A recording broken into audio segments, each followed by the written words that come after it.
Hey everybody, and welcome to episode 118 of the Custom Apparel Startups podcast.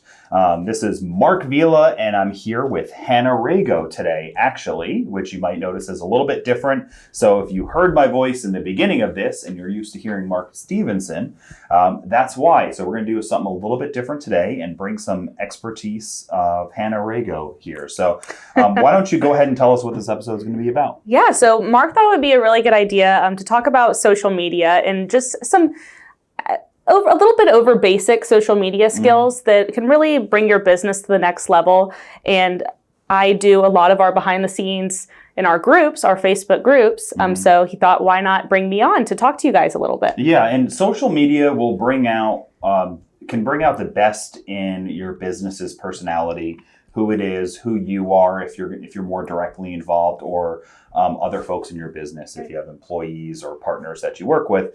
But social media can also bring out the worst, and it can actually make your business look worse, right? Sure, absolutely. And we're going to go ahead and talk today about what I kind of consider like are the initial steps of nailing down your stellar social media skills. It's not necessarily about building followers and things like that specifically. It's more of just how to nail things down to make your business, to make social media work for your business rather than against it. Yeah. So, Hannah, why don't you start us off with, we're talking about some of the different social channels. So start us off with Facebook and kind of break down. Absolutely. So this was something, it sounded weird in my head, but when you think about it, it really makes sense. So basically on Facebook, you have a profile. In best practice is your profile should really be you. It should be a person. It should be a human. It should have a face to it. That's really your personality, I think, behind your Facebook. Yeah, and this is, and everyone listening probably does have a Facebook page already, but if you don't, and you're finally going to do it because you're reluctantly going to do it for your business, you set up a Facebook page that's you. When you go to Facebook and it says sign up and it asks for information, it's your name, your email address, and a picture of you. Right. And then with your profile, which is you, that's when you make your business page. So that page is for your business. And that's where you can write your business information, have your logo, the basics. But then your business page is what makes Facebook groups. Yeah, so there we go. So and Facebook is really promoting groups. There's even TV commercials. Right. No, I see them all the time. And this is, if you're in the Custom Apparel Startups group, or you're probably in other groups, so you may be familiar already, but a group is typically managed by either a person or a business, but for the sake of what we're doing here, you want your business to kind of have the group. Right. And then as your profile, that's where the personality comes from. So when you write your posts and whatnot on your group, it's nice to have your name attached to it. Yeah, exactly. And talking about this stuff right here is important because we've mentioned it again on the podcast some time ago. But it's against Facebook terms of service for a profile to not be a person. Right. Which means you will wake up in the morning and your Facebook page will be deleted, gone, and it doesn't matter if you've had it for 10 years or 2 days. And I may have even talked about this in the podcast before, but a friend of mine created a secondary Facebook page. Okay. Profile. And he created it Tom at, not Tom here, just naming a random, I'm protecting the identities of the innocent. Tom at so-and-so sales, right? So he put his first name and then he put end, name of his company, sales. Right. And he was going to use this to help sell online in groups because he didn't want to connect his personal Facebook page to it. And I was like, I don't know, dude. I really think that Facebook can knock this down. I've heard of this. No, my wife's been doing it like 6 years. And I was like, okay, well, I'm just saying. Well, a week goes by and he, comes in, talks to me and he's like, I can't believe it. My wife's is still up. And I was like, it does what it wants, really. Yeah, or somebody reported you. Sure, or you just got noticed or what. I'm like, if you want to take your wife's down, you could report her. Maybe she reported him. Maybe she was jealous. She didn't like that he took her idea. But I mean, probably see it all the time. I see it all the time. A company will divide their company name up by first and last name, and that'll be their profile. Yeah. And it's just weird. It's just not the practice to do, really. So what you should do is you should have your profile, like you said, which is you. What about privacy? Because that's why some folks do that, is they don't want their business tied to their personal Facebook page. What's your thoughts on that? So personally, I attach my own personal Facebook to our groups because I guess I'm an open person. Yeah. But there are ways to privatize your account. So like your account's pretty private, right? And then, but then on the other hand, you can have two accounts that are both you as a human. So like you can have your business account as, your more professional account, you could call it, and then your family and friends account. And do you think, what I'm not 100% sure if that's terms of service allowable. I'm not sure. Not, but the likelihood of that being brought down is probably low. Because they're both humans. Yeah, but beyond that, on my Facebook page, I do a ton of stuff with business on Facebook, and I just choose that if I'm going to post pictures of jokes that I like to make, or family pictures, or where I am on vacation, or just personal things, I share that with my friends. Right. And then publicly, I'll share that separately if I want to say something in a group, like I've said, oh, you're going to Disney this weekend, I'm too. I've said that in our Custom Apparel Startups Facebook group, but the rest of it, I keep it private. Sure. So bottom line is you can lock down the privacy as much as you want on your personal page, so nobody can see all the information that you're sharing to your friends. So Facebook gives you the opportunity, because they know people conduct business and personal stuff on there.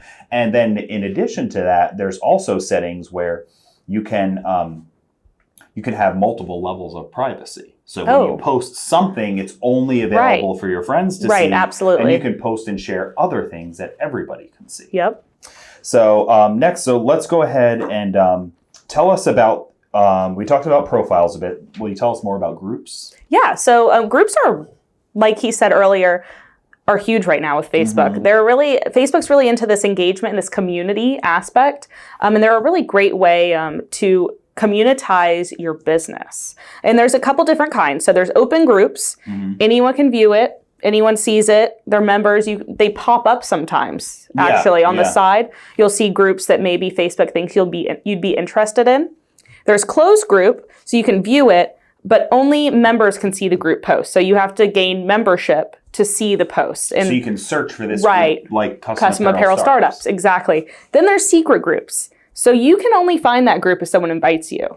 Okay. So I've seen both. I've seen businesses have closed and secret. I don't think businesses as much have the open groups because you want this to be a really close niche of your business. This is your target audience, really. And if you decide that you want to start a group for your business, meaning let's try to think of a couple examples of what that might be. So you sell shirts into like a fishing and hunting community, and you do apparel for them. So what you might do is you might start a hunting and fishing group. And we've talked about this in other podcasts. Maybe it's going to be for your state or for your area, or you just start a t-shirt group. It's just about cool fishing t-shirts. And if you start this group, then you typically, closed is a way to go, like you mentioned, because it keeps it close. So people ask to come in, you vet them, you let them in, and then if they post things that you don't like, or kind of a virus in the group, then you go ahead and kick them out. The problem with open groups is 100% of the time, if you have an open group, it's going to be 75% of people that are not your customers.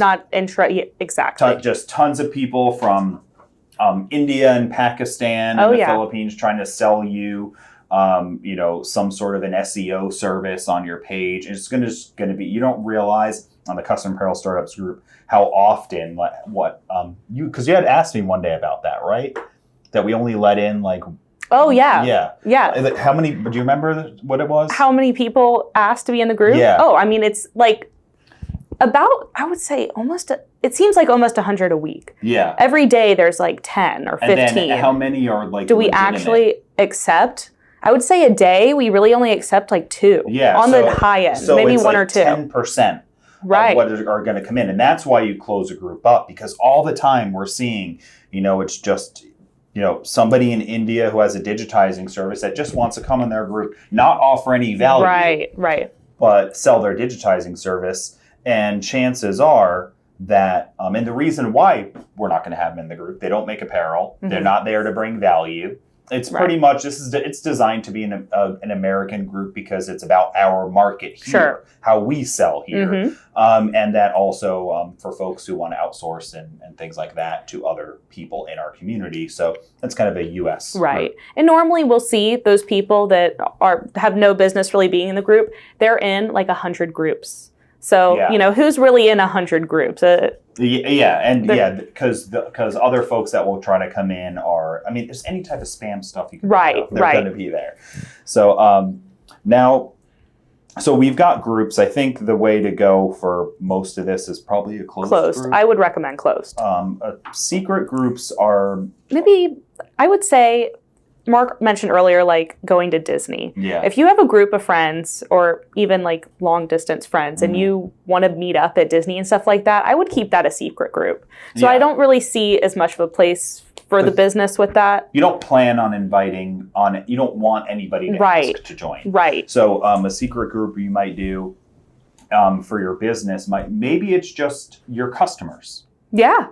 Or your staff. I see staff a lot. Yeah, absolutely. That's actually a great idea one too. So you can make one for your staff or your customers, or maybe you have a little network of people locally that you do business with, like a sign shop, your shop, a screenshot, maybe a marketing company, a real estate company, and you decide, well, hey, why don't we just make it all a little network together and we can refer. Right. But it's a secret group because no one else is going to be in there unless we invite them in to join. Right. So saying all that, then we can just wrap up with kind of just what other social media profiles might be beneficial to a business. I think they all have a place. So Instagram is always, people love Instagram. I mean, it's more photo driven, I would say. So I think it's important if you're considering an Instagram for your page to have some great photo content.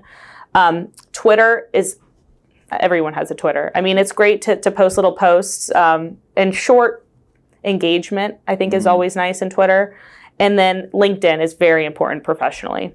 Yeah. So these are, when we're talking about mastering some of these skills, Mark and I would say, Facebook is just one of those ones you should do. If somebody is Google searching your business, Facebook's going to pop up towards the top. Yep. It will help drive traffic to your business. Most of your customers are going to be there. Most everyone's going to be there. Where not all of your customers are necessarily going to be on LinkedIn, Twitter, or Instagram. Absolutely. It's really going to depend on what your market is. Sure. So that, if you do like a kind of the fishing t-shirt type of a company, that might be one where on Instagram, you're posting pictures of your shirts and telling people where to find them. Yeah. And you're connecting with other people that are into fishing and hunting that are taking pictures of outdoors and t-shirts. And these images might be enough to drive some traffic to you or just help to build up your brand a little bit. LinkedIn is probably not as big of a place for that market. Sure. The LinkedIn would probably be if you do a lot of corporate wear. Yeah, absolutely. Because all of those people are on LinkedIn because they're using LinkedIn too. So Mark and I have always said, go to where you know your customers would be. Sure. And if your customers aren't on any of the Instagram, Twitter, or LinkedIn that you know of, then you don't have to put a lot of effort to go there. Sure. I think bottom line though also, if you're going to do it, do it. Yeah. Don't just halfway do it. Yeah. If you're going to have an Instagram, then actually do it. Yes, that's a really, don't have an Instagram to for your business. For your personal, do whatever you want, right? But for absolutely. For your business, right? Because I post Instagram once a year almost, but I look at stuff on Instagram every day. So I follow a few pages. I enjoy going through it. Right. If somebody is on Instagram and they find your business and there's like one picture on there. You haven't posted in a year. Yeah. Most likely, they're probably going to think you're not open. Yeah, they're going to think you're not open, or they're going to see you abandon this page, Right. or whatever it might be. So now that we've kind of gone there, you had made some notes for us, Hannah, about kind of the purpose of some posts. So let's go through some of the purpose of these posts, and hopefully by the end of this, those of you listening out there will have some good ideas of how you're going to post online. Right. So that transitions well into the first purpose, I think people think of a post, is to show activity. Mm-hmm. So like we said, if someone lands on your page on one of these social channels and you haven't posted in a while, most people might just think that you're closed. You have really small hours. You're not a fully developed business. There's so many thoughts that can, I think, pop into people's heads when they see a business social page that's not very developed or not very active. Yeah, it makes you look. There's a negativity to it. Right. It's the equivalent of walking into a store and not seeing any employees, or walking by a storefront and you still see, it's February now and you still see a Christmas sale sign up. It feels like, is this something? Store Yeah. abandoned? What's wrong? Yeah, right. What's wrong is a question that's going to come across people's head. You'd also put to selling online. Right. Could be another thing for posting, and this happens all the time. My daughter does skating, so I join a few groups that are set up by businesses. One of them is like a buy, sell, and trade group, and it's set up by businesses, by a business that they post their own stuff that they custom make. So every fourth post is them posting something they make, and then in between that, people are selling some of their used ice skating gear, like outfits and skates and things like that. So that's a good example of what a group might be. And so this woman who runs it, she's using it to sell online. Her posts are, here's this, there's one of them, it's a size 10, the price is this, a message if you're interested. Right. And plenty of people do this with all types of stuff that they custom make online. Absolutely. And I've also seen, people use groups to sell. I've also seen people use their business pages to sell. And personally, I think I'm a huge online shopper. I shop on social media frequently. If you're going to sell on your page, I think you need to have it organized. If you're going to be uploading photos of what you're selling, make albums. Keep it where it's user-friendly, where people can find what you're selling. Yeah. And then what was the last thing you bought through social media, do you think? A sweater. A sweater. Okay. So that's perfect. From a local boutique. They sell a lot of their stuff they sell online. You comment, I want it. Yeah. Cash app type of thing, transaction. Right. And then it's my sweater. Yeah. That's very, and you can do that too. And that's going to depend on what you sell, I think. Right. Because if you're mostly doing all custom, then it might not necessarily work. You also might do custom, but that's replicable. So you might have a tote bag that you're selling or something like that, or a towel that you're selling that's monogrammed. And then you could put in there, get your monogram on this towel. Right. I've got 5 of them. Message me. And then there's 5 left. And then one of the other things about selling online is be sure to update that post when it's sold or sold out. Yeah. That's frustrating for people dealing online, is they comment, I'm interested, it's sold. And that's frustrating. And you can look at Facebook Marketplace. Oh, yes. Speaking of that, what do you think about in our industry selling on Facebook Marketplace? On Facebook I'm not a huge Facebook Marketplace. Kind of sketches me out a little bit. I'm never too sure about the sellers on there. I think that, I buy from local boutiques that I know. They have a contact information, but I don't know. I want to trust it. I don't know. So I'm a Facebook Marketplace user, and it definitely depends. You have to understand who your customer is. I don't know if it might be an age difference thing, because I grew up in a time where I bought and sold stuff like on Craigslist. Yeah, no, I will not use Craigslist. Which now is considered scary. But 10, 15 years ago, it was like you just that's where you go and buy and sell stuff, and then just like anything, things can degrade over time. But Facebook Marketplace, it could be an opportunity. Usually the issue with that one could be is that folks might not necessarily be looking for the custom apparel or not. But I don't know. You should look up and see if you can look find into anybody it, selling monograms. Sure. Or if you're doing embroidery or selling custom T-shirts. Right. And locationally too, because I know on Facebook Marketplace I've seen things that are not necessarily close. I mean, they're in Tampa or they're in the area, but they can be far. So definitely something to look into. Yeah, I'm curious about it. Maybe we'll do a podcast just on that one day. Note taken. So what's the next thing? All right. So sell online and then gain followers. Purpose of your post. I think the big part about this, the benefits of this kind of posting style is your branding and your recognition. Brand awareness is pretty key, I would say, in the custom apparel. So essentially you're posting something that is share worthy, or if somebody stumbles upon it, is worthy of them. Oh, that's interesting enough where I want to see more from this page. Right. So it might be a particularly beautiful design you've done, a particularly interesting or funny design. Right. Or it could be a themed niche design, like I mentioned about like the fishing before. Somebody might see that, I fish, I love fishing shirts, I have a ton of them. I mean, I don't, but other people do. I don't know much about it besides there's a fishing bowl online. But beyond that, somebody might see that you do ice skating type of apparel or cheater type of apparel or sports apparel or funny t-shirts. They see your post, it's share worthy, where they might share that funny t-shirt to a friend or tag a friend in your post. This is going to happen probably on your business page because your group is closed. Right. So no new people are going to find it in there. It's only going to be people who are already members. And it's not going to be on your personal page because your personal page is going to be your friends and other people like that. So, but on your business page, you post a particularly funny t-shirt and hopefully you will see people tag their friends who will also find it funny, or they'll hit that share button and share the post. Right. When you gain followers, we've talked about this a bunch of times, that gaining followers is, in a way, it's like points that you get on the internet that don't matter. Right. But it does do a couple things. You mentioned the branding and recognition. If you go to a page and they have 10,000 followers, that seems like it adds more clout to their brand versus somebody who has 15, 20.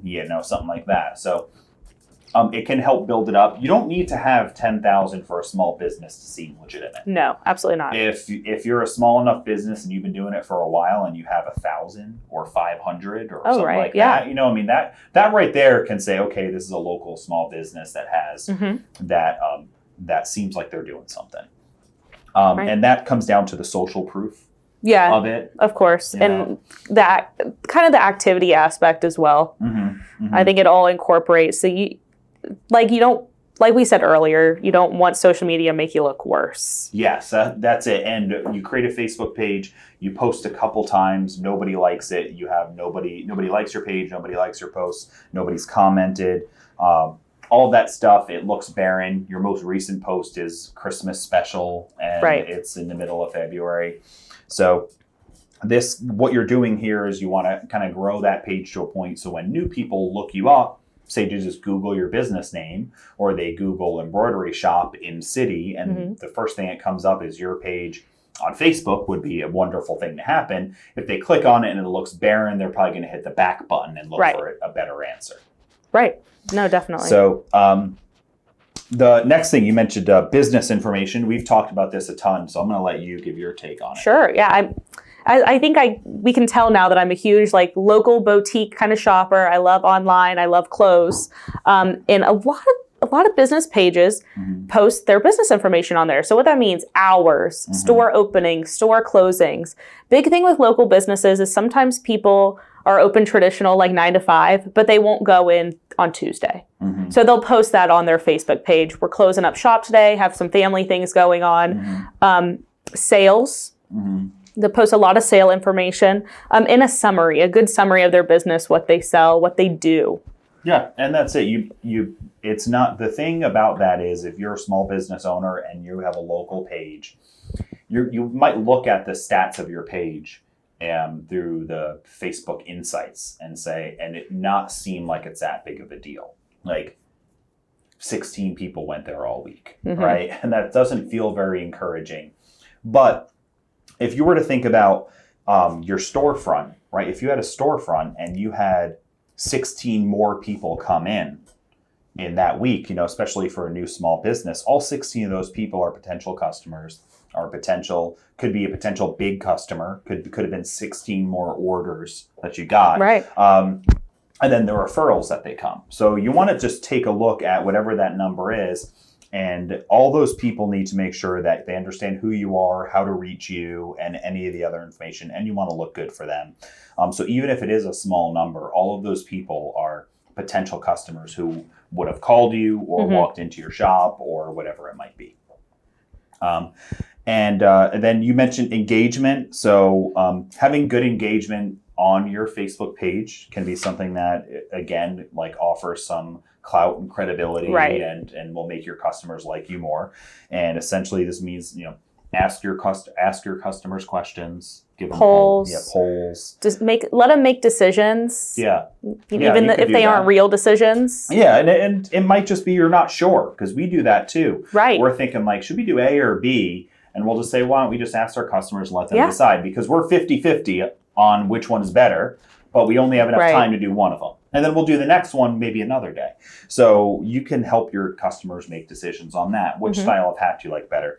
I think it's important that this one is last, because if you've got nobody on your page and nobody visits it, and you are asking polls with no answers, then that's going to be just as awkward as having any of the other mistakes we mentioned. Definitely. So at least if you have some friends and family who love you enough to want to participate in these things, if you got 5 or 6 of those that will respond and answer, at least you'll create some activity, and then hopefully that will grow for you over time. Our Facebook group and page, they started with one person. Yeah. Just like everybody else, right? So let's talk about some best practices. All right. Okay. What about frequency? How often should we be posting online? I would say once a day. It may sound like a lot, but with good planning, once a day can be easy. But there's not a problem if you don't post one day. No one's going to freak out if you don't post on Tuesday. But I would say best practice would be once a day at minimum. You're not going to be, you're not going to offend everybody. If you post a picture, if you post one picture a day from your business on Instagram. Oh my God, I'm being replaced. Oh, well, Mark Stevenson noticed we're doing a podcast without him. If you post, if you take a picture of some apparel that you're making, of your equipment running, or of some of your customers every day, and you're posting that on Instagram and Facebook, you're not going to be offending anybody. And if somebody unlikes your page because you did that, then they probably weren't. They probably didn't care anymore. Right, exactly. That's why they went away. So I think doing some frequency, and then the frequency is completely adjustable. If you're doing, we talked about it earlier. If you do youth sports and there is a big tournament this weekend, it's not inappropriate for you to post 10 times, 15 times in that day. The pictures of kids getting their trophies, pictures of kids and parents wearing apparel. Yeah, don't pass up the opportunity to post. If you have content, post it. Yeah, if you have content, post it. Because that can be really good, because also people will come and visit your page and see you, and they'll go back in time a little bit. That's typical, right? You get to a page, and just to peek at it, you scroll down. Oh, yeah. And when they're hitting that scroll button, if they land on a tournament day and they see, your business with a bunch of people, a bunch of smiling faces, a bunch of cool apparel, and event, that really adds some clout to who you are, that you're involved in the community. Oh, wow, look at all these teams that they work with, things like that. Yeah, after this, clout might be my new word. Yeah, it's a cool word. It's fun. So, talk about photo and video. Quality-wise, photo and video is important. You should have good quality photo and video, but photo and video also really enhances a post. So just posting some text, it's okay. But if you can add a photo that relates to it, or even better, a video that relates to it, you're going to get some more mileage. Yeah.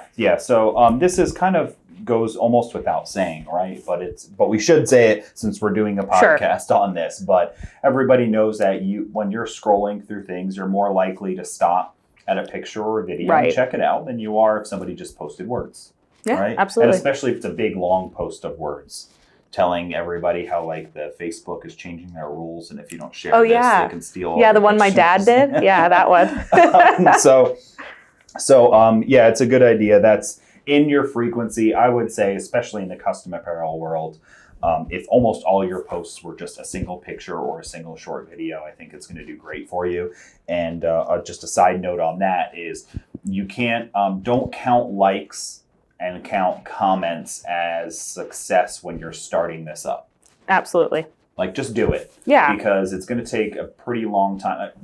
We have, I don't even remember the number now, 40,000 people that follow us on Coleman and Company. Yeah, I have no clue. Post a picture that will get one like and one comment sometime, right? And it's just, we don't know why. Because it could be, we could post a similar picture and it gets 100 times that. So maybe it was a really busy day in the world with some other piece of news. So the trend, everything else was trending on top. Maybe it was just there's so many reasons, right? So just do it, continue to do it. If you build it, they will come. Kind of an attitude on it, because what you're looking for is, especially if you're a small shop, you might only be doing 2 orders a week in the beginning, or 10 orders a week, or 100 orders a month. I mean, you could be a successful shop could be doing 50 orders a month and 20 orders a month. And you're reaching a point in your business where your income is great, the size of your orders are good, and you are happy to continue your business almost indefinitely at kind of that pace and that size, which means that if it's 20 orders, a 20th of your business could be that one person that's flipping through the pages, seeing the effort you put in and saying, this is somebody I want to do business with, and they're giving you a check for $2,000. Right. So you have to consider it for the big picture sale, because you're not, Revlon selling makeup to a million people. So a couple other things on the best practices. You had mentioned tagging and page sharing. Do you have any comments on that? Right. Yeah. Any opportunity that you can get to have people, tag their friends or share this with, like-minded, the fishing example I think is really good. Mm-hmm. Share this with your fellow fishermen, things like that. Sure. Any opportunity, tag a friend that you would share that wear this t-shirt with. Yeah. Things like that, they go for miles. Yeah, tag a friend who's in love with monogramming everything. Right, which we all have one. So that's a good opportunity. You can also, another thing you can do is tag people that are in the images with you. So you could, if you're at that sports tournament for the kids, and you're taking a picture of one of the sponsors, maybe like a local plumbing company who sponsors one of the teams, and you made the apparel for them, you could say, hey, can I take a picture and tag your business in there? Of course, they're going to say yes. And then they're tagged in there. Maybe some of their followers or friends or family or whoever it might be might see that, and then it's all like this tiny little snowball that you're hoping to build up big over time. Yeah. So let's talk about then a social calendar. So the reason we bring this up is it's easy to say I'm going to post every day, right? Right. But how hard is it really? Right. And it's hard. It doesn't seem like it would be. No, right. It's like when we go through all this, it seems like a lot. And making a social calendar and just keeping yourself organized and pre-planning can really help keep you on track with the frequency. And there's so many ways to plan ahead. Like I said, if you have content, use it. So save content, have a plan. There's so many ways you can make a calendar. You can do it simply through Google Sheets. Something as easy as that. There's more advanced ways you can use. We personally use an Asana type calendar. But any time that you can plan ahead for the week, I think you're going to thank yourself in the long run. What are some things that they might plan in that week or to rolling weekly? Do you have any thoughts on that? Personally, we have what we do personally. So I have the whole calendar set up, and what I like to do is on Monday, plan my week. And I kind of have common themes, which can help things roll along. On Wednesdays, I like to do a common, maybe a podcast theme. On Thursdays, I want to make a post that makes people make a decision. On Mondays, I like to do humor now, and now we have Meme Mondays. Yeah, you wrote some amazing memes. It's good. Right. You're taking it to a new level. I love it. Yeah, so a common theme, I think, can help things roll along. So what I might think for a business owner, that especially somebody in the custom apparel business, for one, if you participate in something on a frequent basis, like if you are the type of person who goes to like the farmers market shops every weekend. Sure. So then, and maybe you could say every day when I'm there, I'm going to post. And then every Wednesday, I'll do the reminder to let people know I'm going to be there. Here are some pictures from last week.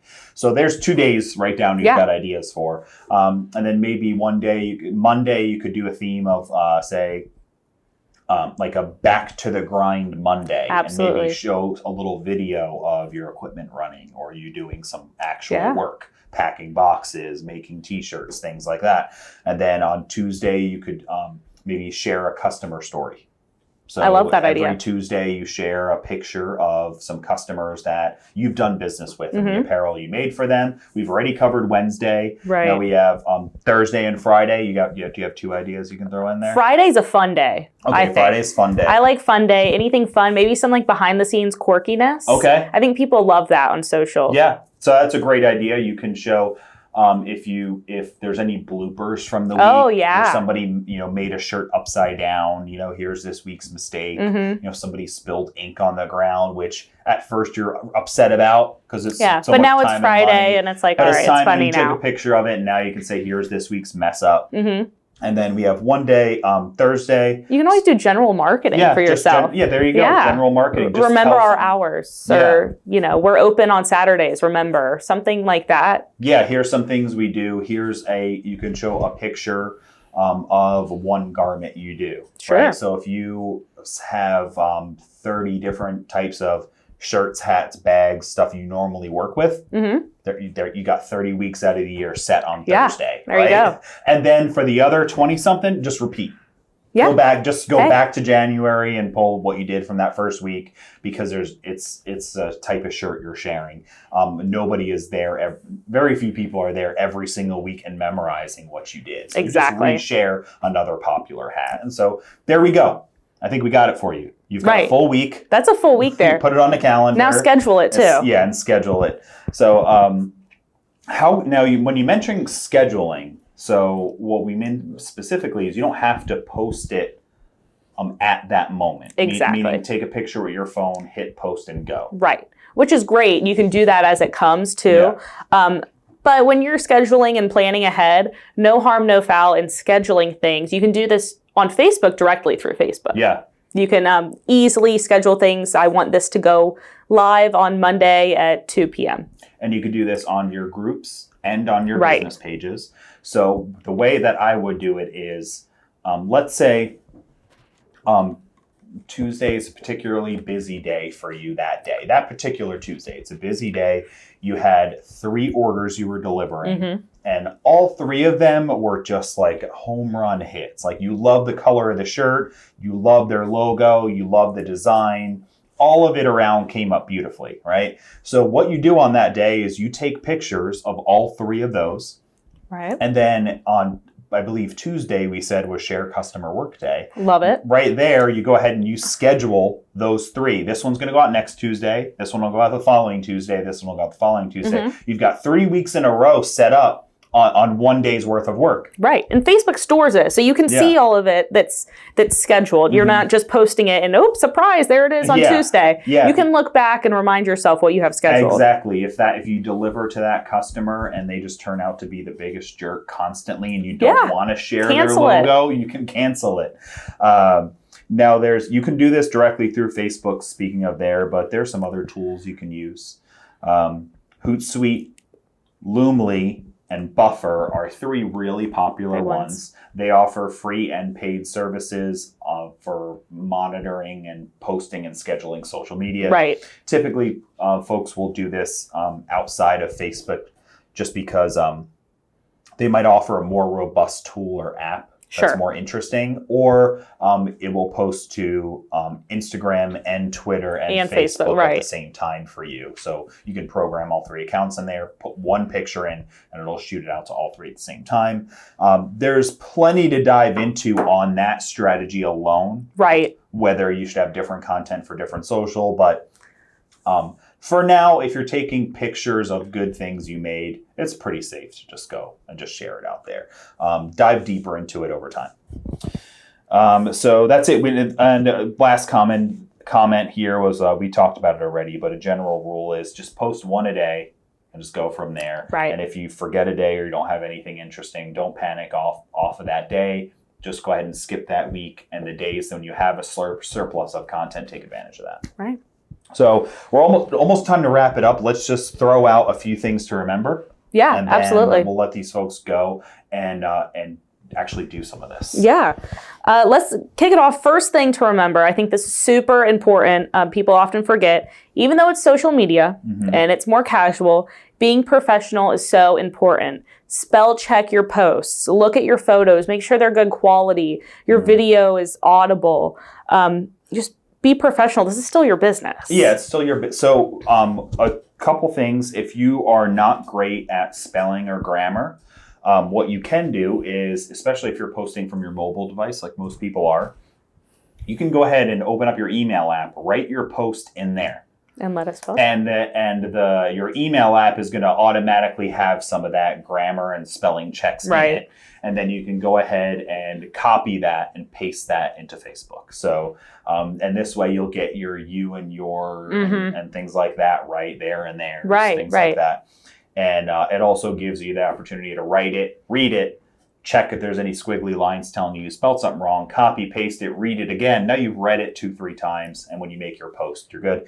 The great thing about scheduling too, speaking about that, is when you're kind of going in, like if on Monday you're reviewing what's going to be posted this week, you can reread that all again. Exactly.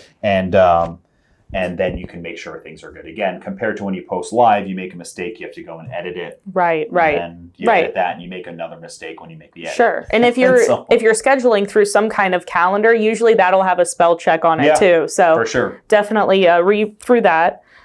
You mentioned about the quality. I made a note in here. No potato quality photos, and that it's old internet joke, but it means it's. Some videos on YouTube in the beginning were so bad, people would joke, it looks like you shot this with a potato. That's how bad. Right. This is the first time I've heard this. But that's really important. If you can't take a photo, if a photo's fuzzy, if the image is really bad, you're almost just better off not sharing it. I understand that you wanted to share this picture with somebody or with this event, but if it's really poor quality, just don't even bother to share it. Don't force content. Yeah, don't force content. If you took a picture and you have to zoom in so much to get the logo that it's fuzzy, just don't even bother to share it. You'd rather just not have that there. Go anytime you're questioning something like this, whether your photos look good or not, pick a big brand that you already follow, whether it's a big restaurant chain or a big whatever it is, any big brand that you follow, and look at their photos and compare it to yours. You don't have to be as good as them, but they at least need to be clear and not fuzzy or weird or whatever it might be. Absolutely. Let's see here. Check your inbox. Check your inbox. Tell us about that. Definitely respond to your customers. It not only does your page actually generate a response rate. It's just great practice. If your customers are asking you questions via Facebook, just respond to them. Even if it's short, if you're busy, just I'll get back to you, or anything, just to show them that you're actually there. Yeah. Goes back to your showing activity, really. So this is if they comment on a picture or post. Right. How much is this? Where can I get it? I love this. Whatever it is, whatever they write, try to respond back to that. If they message your page directly, be sure to respond. because it does say, Facebook will say usually responds in a certain amount of Right. time, and you want to be able to have a good rate there. Absolutely. I think you can also control that too. So you can go into your Facebook settings and you can say usually responds the next day. And this way customers have an They expectation. know. Yeah, absolutely. And Facebook also in your business page settings, you can set up an autoresponder, which we use too. We don't.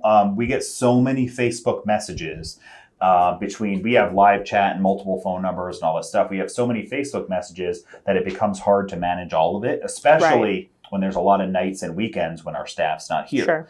So we have an auto responder that when somebody messages us, and many of you may have started this way, it says, thanks for reaching out to us. We don't monitor this 24/7. If you want to reach out to us, here's our phone number, here's our website, etc.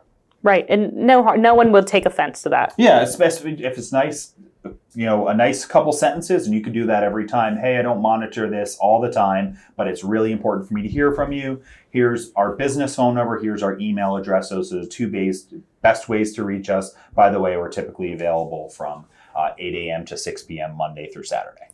There you go. There you go.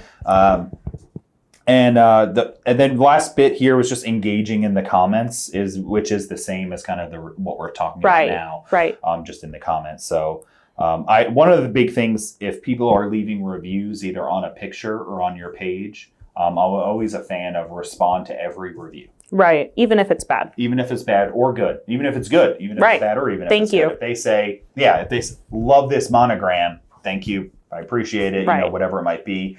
Or I was really upset at this company because I wanted shirts in 5 days and they told me that their turn time was 10 days. I'm sorry, we're really busy. We're working on, getting things caught up. We're hiring some new people, whatever it might be. Yeah. And you can respond to that way. Yeah, absolutely. And it seems it could be a lot. Mm-hmm. So I think it's important to just maybe take a little bit of time a day or every other day to catch up on this. Don't just sit there on Facebook. Like, you could easily get trapped in this all day. That's actually a really good point. So you had mentioned like designating some time. Right. And exactly. Yeah, maybe like 30 minutes. Yeah. So typically what I'll do in my routine is I'll come in here and it's like some of my waking up with coffee stuff. I'll turn on Facebook. I'll look at my notifications and I'll see, do I need to respond to anything? No. And if I do, if it's particularly hard, like it's a really bad review, I don't necessarily let it consume my day yet at that point in time. I say, okay, I'm going to have to handle this review. I'll do some research. If it's just a bunch of, oh, thanks, this looks good, then it's really easy to just type, thank you so much. We love you too. You're great. We appreciate you. And you're just reading them, and just in my head, I'm always thinking like, that's a really nice review. I like this person. I like that they said that about us. And I say that out loud to them, just like they were in person. It would be particularly awkward in person if someone came up and said, wow, I really love these shirts that you made for me. And then you sat there in silence, right? Right, it'd be weird. I always try to think of these online things. Well, how might we handle it in person? Yeah, absolutely. So, hopefully some folks here, you learned something new to do. I like to always leave folks with like an action item at the end of the episode. All right. Do you have something that you think when they stop listening to this and they sit down in front of their computer or their phone, what do you think they should do next? I feel like your next step, if you don't have your profile, your business page, and a business group set up, make your plan and do that. Okay. I think that's the most important. Just type out a plan. Just make a plan in your head of what you want to accomplish with social media. Go from there. I like that. And I would say your personal and your business page, have those. If you're not sure on a group yet, like just hover on the idea and have that like as a possible long-term to-do of what could my group be? And one day I think that idea will click. What I would say some homework to do on this is, if you already have all of this set up, go into the settings and look at all of the settings again. Look at anywhere where it's a description, hours, information, autoresponders, like do a little bit of a check. Yeah, some housework. Yeah. So do a health check and go through everything and make sure it's good. And I find that we do that here every so often, and every time I go into that Facebook page and go to the Coleman and Company or ColDesi Facebook page and reread it, I find something again that I can add, remove, change, update, and it feels good to go ahead and keep on top of that. Right. Yeah. I like that one. All right, good. Well, I think we're ready to go. The way that we end the podcast is Mark Stevenson will say, thanks for listening. We end the podcast. And then he'll say, and this is Mark Stevenson. And then I'll say, this is Mark Vila. And then he'll usually say, have a good business. So we're going to do that. Okay. Okay. Which one am I doing? You can say have a good business because you're replacing him like when he walked in. Okay. So, okay. So you would say, thanks for listening. All right. So thanks for listening. This is Hannah Rago. And this is Mark Vila. And have a good business. That was good. Nailed it. Yeah.